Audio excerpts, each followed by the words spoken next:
हाय, नमस्कार मित्रांनो.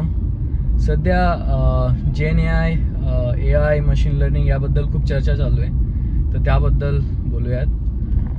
तर असं म्हणतात की ए आयमुळे खूप नोकऱ्या जाणार आहेत वगैरे वगैरे आय टीमध्ये. तर ते कितपत खरं आहे? तर मी जनरेटिव्ह ए आयमध्येच प्रोजेक्ट मॅनेजर आहे आणि तेच प्रोजेक्ट मी आय टीमध्ये आता हँडल करतो आहे.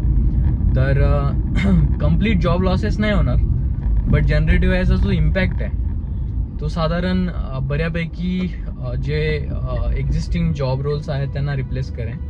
कारण कंप्लीट जॉब रोल नाही, म्हणजे जिथं 100 लोक लागणार आहे तिथं साधारण 50च लोक लागतील. कारण जनरेटिव्ह एआयमध्ये तुम्हाला जे रिक्वायर्ड कोड आहे, ज्याला सिनियर डेव्हलपर्स किंवा टीम लीड्स एक दिवस 2 दिवस बसून जे कोड डेव्हलप करायचे ते तुम्हाला एजंटिक ए आयने म्हणजे जनरेटिव्ह ए आयने तुम्हाला साधारण 5 मिनिटात 10 मिनिटात तयार करून मिळत आहे. मला फक्त त्याचं इंटिग्रेशन करायचं आहे आणि त्या कोडला त्या फंक्शनला तुम्हाला रन करून द्यायचं आहे. त्याचे जे टेस्ट केसेस होतात, जिथं टेस्ट इंजिनियर आहेत, टेस्टिंग इंजिनियर QA लागायचे, त्यांचं कामही झालेलं आहे. तेही जनरेटिव्ह ए आय ऑटोमॅटिक करून द्यायचं. यूज केसेस पण ते क्रिएट करून देतात, काम करतात. म्हणजे जे आठवड्याभरात सॉफ्टवेअर इंजिनियर किंवा टेस्ट इंजिनियर काम करायचे ते काम आता फक्त 1-2 दिवसात होणार आहे. तर याचा जो ओव्हरऑल कॉस्ट ऑप्टिमायझेशन आहे की नंबर ऑफ रिसोर्सेस जेवढे लागणार होते ते लागणार नाही, बट कम्प्लीट रिप्लेसमेंट होईल का? तर कम्प्लीट रिप्लेसमेंट कधीच होणार नाही. आपल्याला इंजिनियर्स लागतीलच, आपल्याला टेस्ट इंजिनियर्स पण लागतीलच. बाकी टेक्नॉलॉजीज आहेत ज्यांच्यामध्ये ते ए आय जास्त रिप्लेसमेंट करू शकत नाही, बट जे ऑटोमेशन आहे ते खूप प्रमाणात होणार. जसं आधी फॅक्टरीजमध्ये वर्कर्स लागायचे, नंतर CNC मशीन आले तर 100 ऐवजी 10 लोक लागायला लागले, कारण CNC मशीन चालवायला पण माणसं पाहिजेत. तसंच जनरेटिव्ह किंवा एजंटिक ए आयचं पण तसंच आहे. ए आयमध्ये पण लोक कमी लागतील, बट ए आयचा यूज करणारे लोक लागतील. त्यांची रिप्लेसमेंट नाही आहे, कारण कोणतं सॉफ्टवेअर 100% कम्प्लीट ऑटोमेशन करू शकत नाही. तर त्याच्यामुळे जॉब्स कम्प्लिटली नाही जाणार, बट ए आय ज्यांना येईन त्यांनाच जॉब राहणार, त्यांनाच चांगले पॅकेजेस मिळणार, बाकीच्यांना खूप कमी व्हॅल्यू राहील. So try to grasp as much as you can in the gen A आयमध्ये तुम्ही मशीन लर्निंग म्हणजे पायथॉनच्या ज्या लायब्ररीज आहेत, पायटॉर्च, K-मीन्स, अल्गोरिदम्स आणि जे टूल्स आहेत लँगचेन वगैरे यांचा यूज होतो आहे, तर ते शिका. गिटअप कोपायलट खूप बूममध्ये. गिटअप कोपायलटचे across the world I think 20 मिलियनच्या वरती युजर्स झालेले आहेत. त्याचा सगळ्यात जास्त यूज होतो आहे.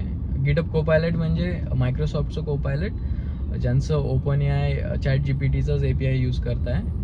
आणि ओपन ए आयमध्ये जी इन्व्हेस्टमेंट आहे ChatGPTमध्ये ती मायक्रोसॉफ्टची सगळ्यात जास्त आहे. So it is the same technology, but Microsoft त्याचं को ब्रँडिंग करून ऑर्गनायझेशन्सला विकते. So learn the gen A I, कारण आता जेन ए आयमध्येच जॉब आहेत. तुम्ही बघाल तर ओपनिंग्स रिड्यूस झालेल्या आहेत सगळ्या कंपन्यांच्या. ट्रॅडिशनल डेव्हलपमेंट आधी जावा डेव्हलपर वेगळा, पायथॉन डेव्हलपर वेगळा, फ्रंट एंड डेव्हलपर वेगळा असं रिक्वायरमेंट असायची. आता रिक्वायरमेंट येते फुल स्टॅक इंजिनियर, ज्याला फ्रंट एंड पण माहिती आहे आणि बॅक एंड पण माहिती आहे.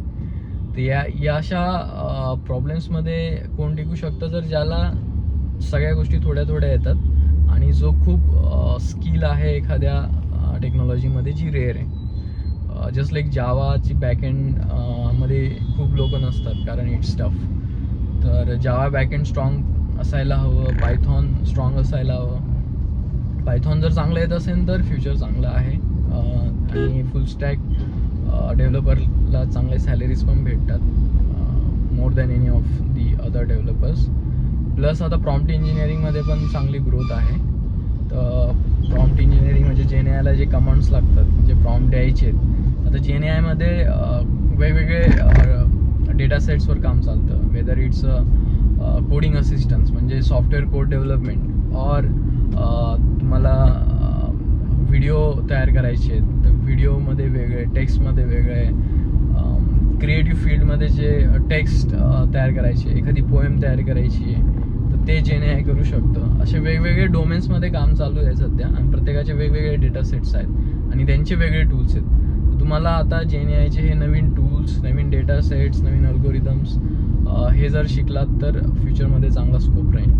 सो आता रिक्वायरमेंट इवन प्रोजेक्ट मॅनेजर्सच्या रिक्वायरमेंटसुद्धा JNAI प्रोजेक्ट मॅनेजर और AI प्रोजेक्ट मॅनेजर असं यायला लागल्या.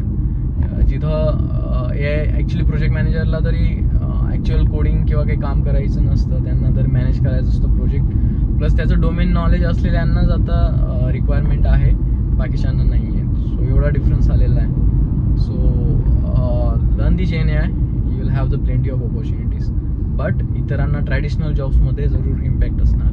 Thank you, bye bye.